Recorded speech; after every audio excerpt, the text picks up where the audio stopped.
In this lab, you're testing for fats and oils, which are lipids. So our test for lipids is this red Sudan-4 solution. You add some drops to your sample, and then you look to see what the results are. So here I have put Sudan-4 in oil, which is a definite lipid.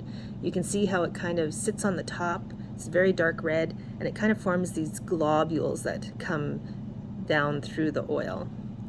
That looks very different compared to water. This is the water sample. The Sudan-4 just sort of diffused all the way through it and was diluted, and I've got some sediment on the bottom there. So this is our positive test. This is our negative test. Now, if you don't have Sudan-4, you can simply use paper. Any paper will do. I often use brown paper, but for today I used filter paper. So here's some oil that I put onto this filter paper, and here's some water.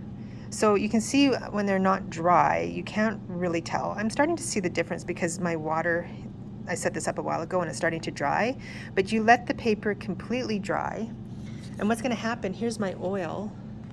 If I hold it up to the light, you can see it's very translucent, meaning I can see light through it. I don't know if you can see that very well, but you can see that light area in the center where I put the oil.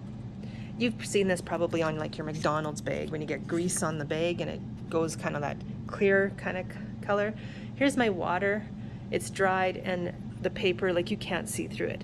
So you can use just paper and you'll see that like this oil is never going to actually just evaporate and go away. It's always gonna, wherever that oil is, it's gonna leave a clear spot as it dries where you're gonna see the light through it.